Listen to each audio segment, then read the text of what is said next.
And hello there, and welcome back to another Tea Time with Meoni, the video series where I get to sit down and talk to you as if you were here live with me.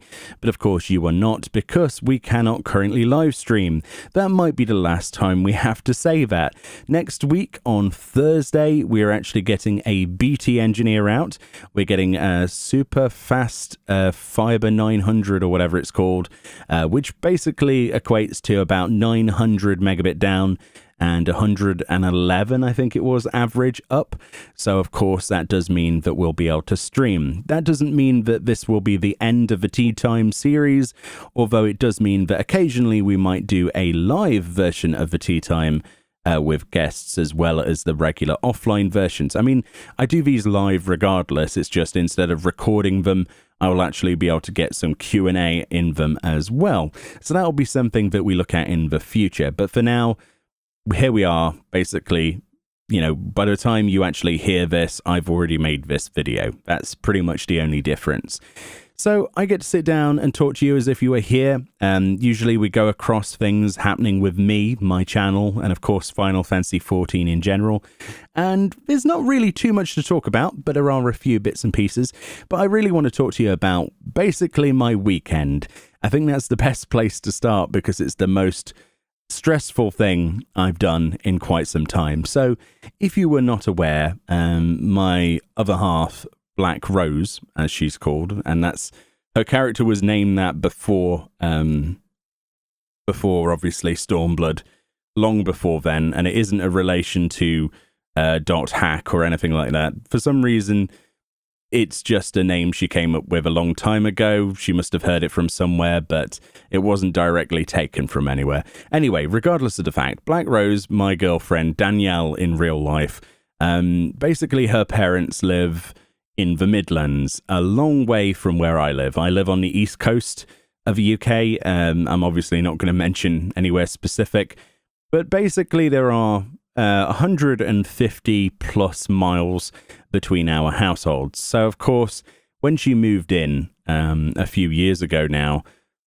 it's always difficult when you have to go and visit family. With coronavirus and the other situations that basically impacts upon, obviously travel has been out of the question. However, recently there has been, you know, a bit of a lockdown easing, and of course we're supposed to be resurfacing into the world, and they notified us that we could go and visit other bubbles of family. Now, regardless of what the government says, I'm pretty much the sort of person that would stay inside anyway. I don't trust this whole situation as far as I could throw it, and I'm much happier behind my computer anyway. That's not to say that I'm not an extrovert in some places. I do enjoy going out and shopping and going to restaurants and things like that.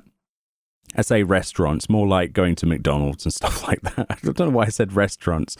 You know, technically they're a restaurant, right? The same way as a burger van is fast food. But at the end of the day, you know, it's a long way to travel. So the government basically pinned this whole, oh yeah, it's safe to visit family and stuff. Now, basically at the weekend, it was Saturday morning, so Friday night, we decided to travel over there. It's a 3-hour trip. That's being generous if there's no roadworks, which of course there always is. And it took a very long time to get there. There is a point to this story. But essentially, we spent 3 days there. So we've got Saturday, we've got Sunday. Well, actually, Saturday doesn't count. So it was like Sunday, Monday, and Tuesday. It's now Wednesday the 8th when I'm recording this, obviously in the morning. And I've just got back from that trip. Now, essentially, it was supposed to be a week-long visit, 7 days. We haven't seen our other side of the family in 7 months. It's been, pretty hectic. We'd left it till last minute, and then the coronavirus situation happened, which limited our travel even further. So it's been about 7 months, right? Give or take a few weeks. So, obviously, family are pretty demanding when they haven't seen you for that long. They think you're practically dead at that point. It's very hard to convince people that, yes, we'll come over eventually. But when the government relaxed its situation, we endeavoured to say, as soon as that is, the most likelihood, the least likelihood of risk, rather, then we will definitely come over and visit. So that's exactly what we did. Well, the reason I'm back home today, and I've done another, 3-hour journey this morning before actually sitting down to record this video now at 11 o'clock in the morning is basically because the town, I can't really dox Danielle's parents. Okay, her parents live in a town, quite a built-up town in the Midlands, and essentially, more recently, there has been another spike of COVID-19, basically. That's what it comes down to. The spike is mostly due to the fact that they opened the pubs and restaurants, and the town was absolutely packed.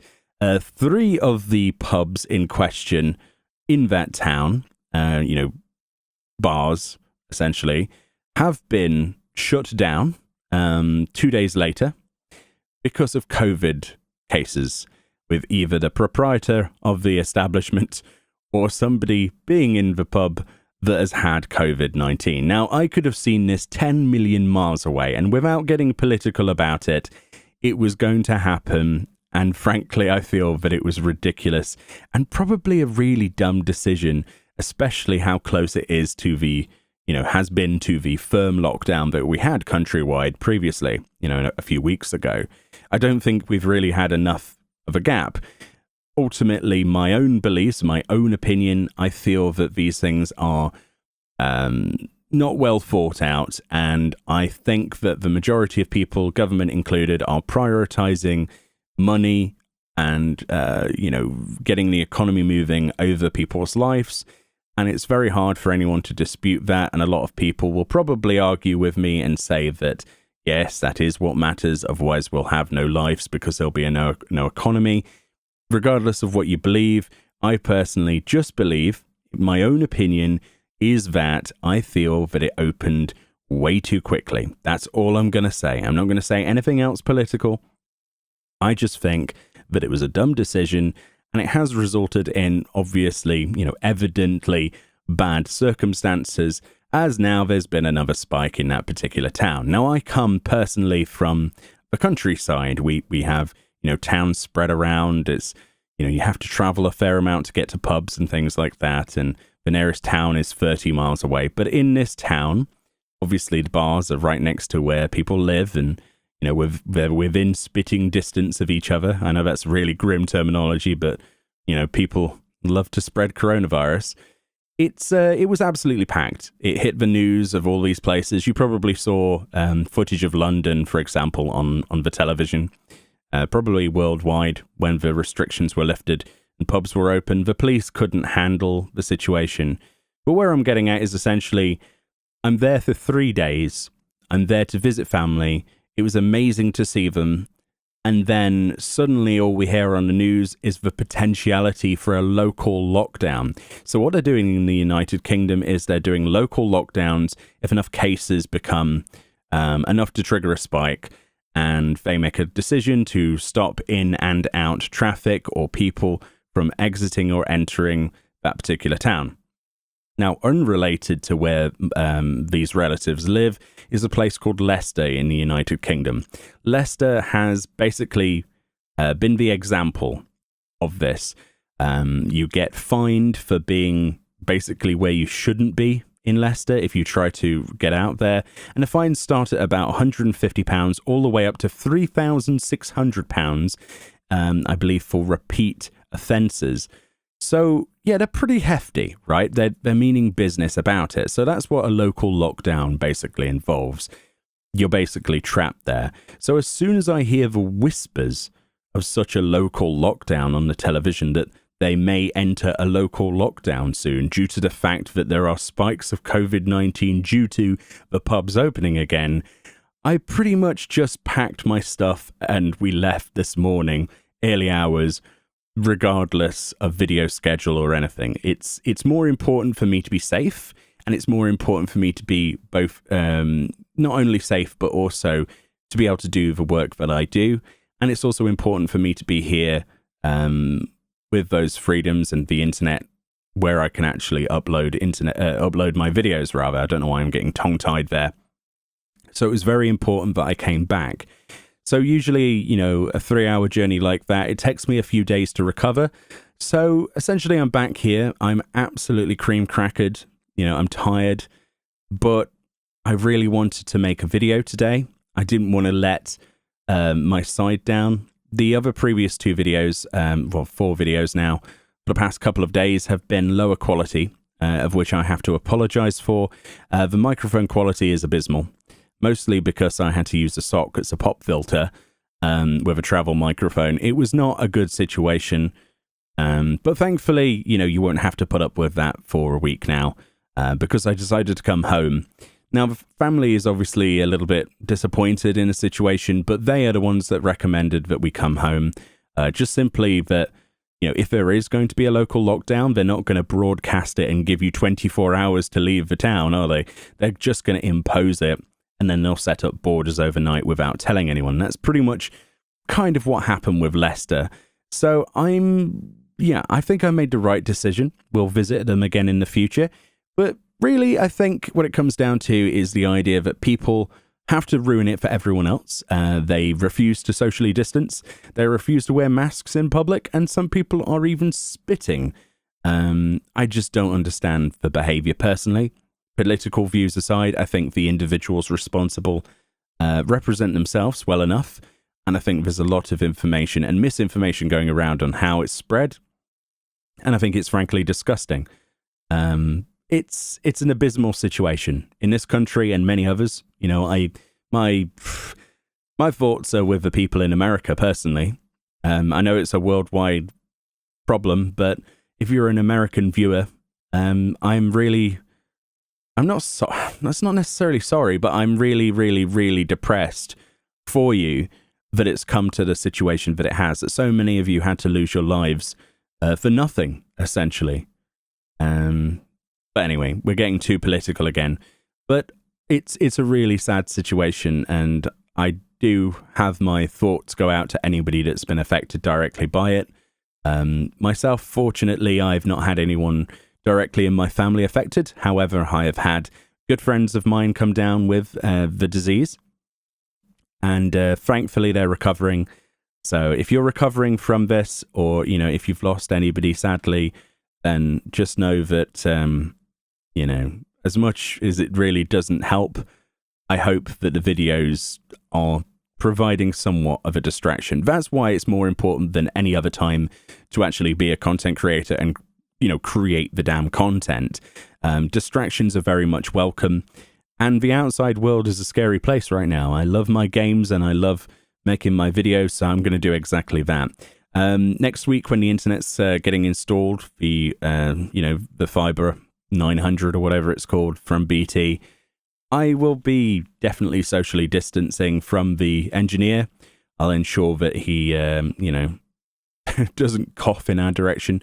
Just make sure it's nice and safe, and then once we're up and running with faster internet, we will start live streaming. But I wanted to give you a bit of information on why there won't be much today other than this tea time where I can sit down and relax and just talk to you guys.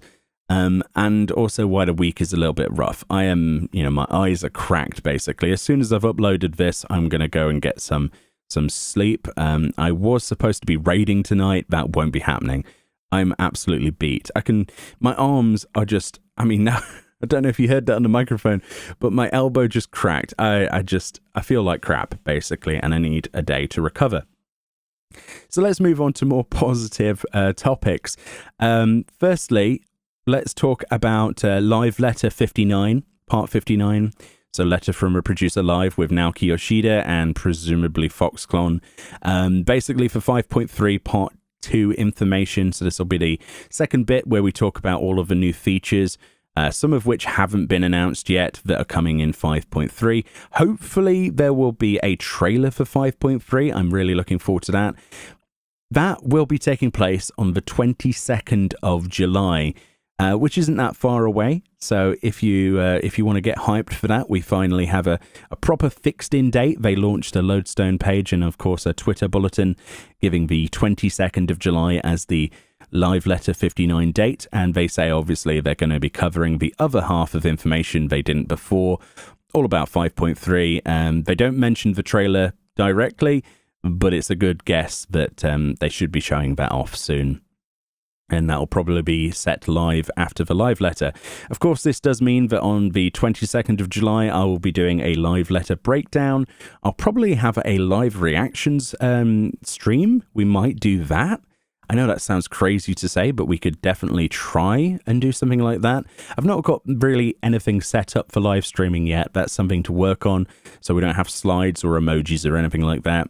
If you're one of these talented people that wants to essentially donate a few bits and pieces of art towards the live stream, then I would definitely be interested in that. I think we need about 8 emojis in total. We need obviously transition scenes, so that we need like a AFK screen, we need a stream starting screen and a stream ending screen. You know what I'm trying to say. So if you're a talented person and you don't mind doing a couple of bits, they don't have to be crazy. Feel free to send me an email at clismcast@gmail.com. You can also find my email address if you click on the channel and go to the About section. The email address is there for my business inquiries, or it's on my Twitter. If you go to @Meoni YouTube, you will find all of that information on there, or you could just DM me on Twitter if that's what you prefer. But essentially, that's the next live letter, and hopefully we're going to be doing some content with that. If there is a 5.3 trailer, we will be doing a breakdown on that and trying to guess what's coming next from the patch. It will be very story heavy, so I would imagine there'll be quite a bit of spoiler warnings. They are kind of famous for putting a lot of story spoilers in trailers, especially if they're cliffhangers or they're designed to make you think a character dies or whatever. Obviously, we want to be aware of that going forward if there is a trailer. But yeah, essentially, I'm hyped for that. I'm hyped for any information. We're a bit dry at the moment. Of course, the Dragon Quest event is live in the game. That'll be ending at some point soon. Remember that the Moogle, the itinerant Moogle, the Tombstone event will be ending when 5.3 comes out as well. So if there's still stuff you want from that, you might want to do that.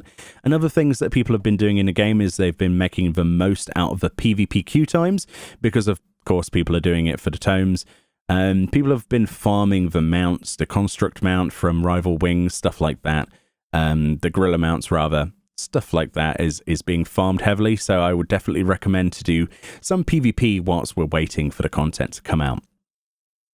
So there's actually one more topic I want to talk about today, specifically, and that's the new piece of information that was sent out by YouTube about mid-roll ads. So this is something that directly affects my own income, which I've been fairly transparent about personally.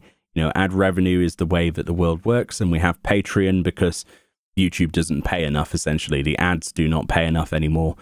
So we have to have Patreon, and we have to have donations now and again, just to pay the bills and to allow for things, reinvested like Stream Decks and my computer that I'm still saving for in August. We're getting close to that. We need a couple more months. So it will be August, I think, at the absolute earliest, before we can actually get that computer and render faster, because this one's doing well, but we need an upgrade. But essentially, what was I saying? Yeah, so mid-roll ads. This is something you might see a lot of YouTubers talk about, or maybe they won't, because it's obviously involving money. But essentially, the way that ads work on a video is that currently, if a video is over 10 minutes, you get enabled, you get basically, qualified for that video to have mid-roll ads. That means there's an advert at the start of the video, there's an advert in the middle of the video, and then there's an advert at the end of the video. And that works off of, I think that works off of every 10 minutes after that as well. I'm not really sure. I don't really keep track of it that much. But essentially what they've said is now that that 10 minutes has been shortened to 8 minutes. So if your video is 8 minutes or longer now, instead of just the 10 minutes or longer, you will also get those mid-roll ads. It does also mean that if you've opted out of that before, where you've turned off mid-roll ads, those will now start appearing mandatory. They will basically be going back throughout everybody's videos on YouTube and enabling them, enabling mid-roll ads essentially in the middle of videos on everybody's channel on YouTube. You can, of course, go through all of those videos individually and turn off those mid-roll ads, but they've decided for some reason that they're going to consent for you. and turn all of those on. Now, me personally, I'm not against ads. They obviously pay the bills. They help make this all possible. I know a lot of you enjoy ad block, and that's totally fine. A lot of people actually, throw me $1 on Patreon each month, and then they use ad block. I find that really, really quite a good decision personally. A lot less is taken from that dollar than it is through YouTube itself. There's obviously YouTube Premium and all that, YouTube Red. So, yeah, what does it mean for me? Well, not a lot, really. It just means that some of the videos, you'll probably see more adverts in them. A lot of the older videos, I'm not going to go through all of those videos, dude, and change all of them. Yeah, I don't think it's really much benefit. A lot of you use ad block anyway. If you don't like them, usually there's a skip button. It's one of those things. Ads are just a way that a YouTuber makes their money.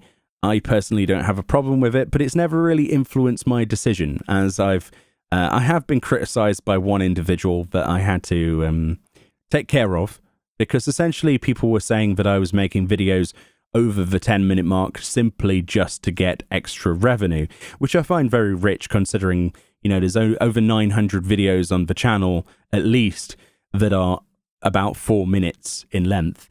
I'm not generating much from those apart from the initial, every 1,000 views, for example. Basically, it's not going to be generating more than one ad click, if that makes sense.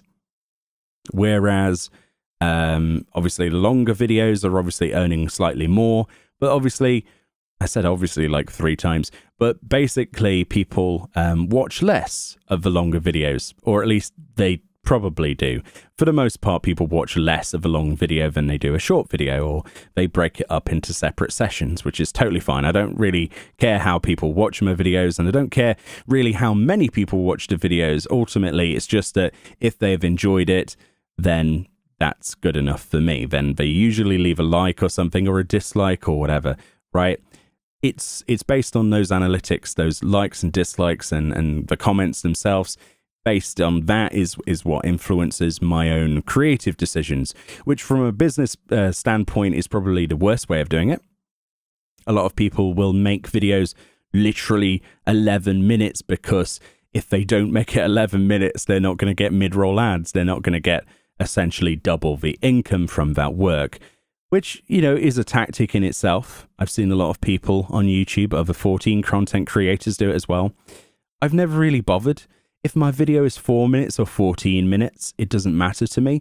However, I say that, but I have said on occasion as well that there's no reason to stretch a video out if you can get to the point. If it's a guide on something, say for instance, a minion, right? I say what the minion is, where the minion is from, probably a small segment on how to get it, what the minion does with reactions, if there's anything special about it. Obviously, I read its flavor text. That's about 4 to 5 minutes. Sometimes it can get up to 10 minutes. It really depends on the type of video and the type of guide, or if it's just, this minion comes from a lockbox. There's not much to say other than its drop rate, if that's even public information. What else can drop from the loot box? If I did any testing on that sort of stuff, right? I'm talking about Eureka mostly there, where I talk about loot boxes before people get confused.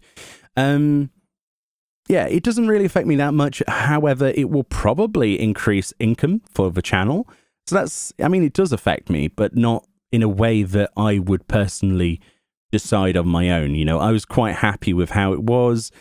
Patreon is helping me more than you could possibly imagine. It basically allows me to live each month and save up for things. I don't have any other vices. I don't smoke. I don't drink heavy. I don't do drugs, anything like that. I play games. My vices are the 14 subscription and the extra retainers and buying Mog Station items instantly so I can do a review on them for you guys. But, I don't really know if that's a vice or if that's just me trying to give the best consumer advice I possibly can and show people things, because I'm in the beneficial situation to be able to do that and reinvest money directly into those things. I'm very grateful for my current situation, and I'm very grateful to the support that I get. How does it compare to other industries? It's not great in terms of money, but it's fine. I'm happy. I don't want to be the richest person on the planet. That's not something that's ever been my goal. You should never go into YouTube expecting to make lots of money anyway. But it's both a nice surprise and also a bit of a pain. It's a nice surprise that you can now basically get more revenue if your video is 8 minutes or more, down from 10. It's not going to make me make videos deliberately 8 minutes or anything like that specifically. You know, tea time is always as long as I've got stuff to talk about. Regardless, guides will always be 4 minutes if I can get them down to that. A live letter breakdown, I mean, most of the time we can get those down to like 20 minutes. If it's a really basic live letter, it might even be like 6 minutes or something. It doesn't matter to me. It's not going to alter the way I create content.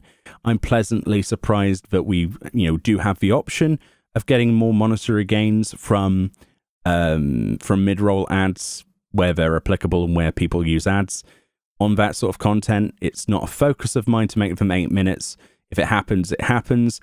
But at the same time, the thing that annoys me is their forced consent. It rubbed me slightly the wrong way. It was like, hey, all of your videos, it's not the fact that like, oh, look, you can make more money if your video is now 8 minutes or more, down from 10. It's more of the fact that, hey, you can make more money and we're going to forcibly make it so that all of those videos, even the ones you may have not deliberately monetized, are now going to have mid-roll ads in them, regardless. And if you want to change it, you have to go through each individual video on your channel.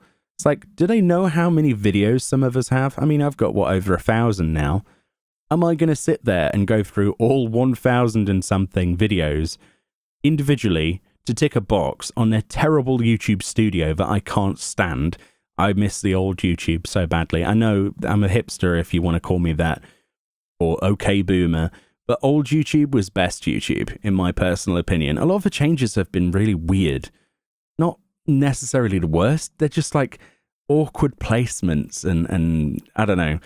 For a better improved user experience, I like to have all of the details of the video I'm uploading in front of me rather than have like several different tabs that I can't tab between because I have to keep pressing next and then I have to press like publish and then click on it again to If you don't know anything about YouTube and uploading videos, basically it's supposed to be easier now. But I think it's kind of like, oh yes, it's easier now, you should be happy. But it's kind of like the difference between buying a PC and a Mac. Yes, it might be easier as a new user experience on a Mac, but you don't have any control over anything at the start until you get deep into it. You put a PC in front of me, no problem, man. I can go through all of the subfolders, find anything I want, delete what I want, find the cache files, no problem. You put me in front of a Mac, and now I've used Macs in the past. I used them at university, at college, about 9 years of Mac experience. Would I use one voluntarily? No way. No, I like to know where my stuff is, thank you. I like to have complete control over the stuff in front of me. The more Windows 10 moves down that route, the less likelihood, I get more and more annoyed, basically. The more that Windows tries to mimic the Mac OS. It's getting that way. Windows 10 Store especially, like the control over the installations of files sucks so bad for me personally. It's like I bought, obviously, Phantasy Star Online 2, Forza 4. So those games, it took me hours and hours and hours to try and figure out how to delete them because the uninstall button wouldn't work. And then I couldn't actually access the files because it had locked me out of permissions. It was ridiculous. It even uninstalled Forza 4, but kept the files on the hard drive, and it refused to actually find the files. So when I tried to reinstall it, it said, basically it had to reinstall another 70 gig. I was like, no, thank you. I'd rather not have the game installed. Basically, what I'm trying to compare here is that the new YouTube is not great. That the interface is, so much easier, but it's not intuitive in the slightest, and you don't have much direct control over it, which is why you make mistakes now and again, especially when it comes to, you can edit the stuff later. Well, I don't want to edit that stuff later. I want to edit it now, But basically, you know, I shouldn't grumble too much. The likelihood is that this will financially benefit me slightly, I guess, maybe. The downside is that they didn't ask my consent. I suppose they don't need to, but I thought it was my YouTube channel. I guess I was wrong. It's YouTube's YouTube channel, and I'm just a patron of it, apparently. I don't know. Somebody create a platform that's not crap, that allows for the same ad revenue, which is very hard to get, and has a better user experience, and I'll jump ship. And before people mention Twitch, Twitch is not a YouTube, not a video platform yet. It's not a video platform. So anyway, that's what I wanted to rant about at the end of this video. I know it probably wasn't that interesting to most people, but I wanted to show a bit of transparency, see where we're going, show you my thoughts on it. Yeah. But to those people who say that, oh yeah, you only make these videos over 10 minutes so that you can get more money, go to hell, is all I have to say. Frankly, that is not the truth. No matter how much I say it, they'll probably still say it anyway. My firm belief is that if it wasn't for stuff like Patreon, hardly any of the content creators that you see on YouTube would still be here. Myself included, it just wouldn't be financially viable. It wouldn't be possible to put as much time as I do into this project that I love to dedicate to it.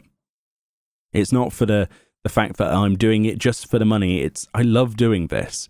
And for as long as I can keep out of, the gutter essentially and provide myself with food on the table, a place to live and internet connection, then I'm happy. I don't really have high dreams of anything. My high dreams all involve getting live broadcast to you guys, having your live reactions, creating new and diverse content, and meeting with you all at FanFest if they ever go ahead. It really is just basically that. The things I enjoy most that I'd probably spend money on are stuff like FanFest. I love those events so much. It was so nice to meet people back in Paris. I was signing people's stuff, which was a new sort of novel concept for me. It was so good just to meet people, have pictures taken with them, even though I looked like a potato in real life. It was nice to meet a lot of you, and hopefully we can do that again someday.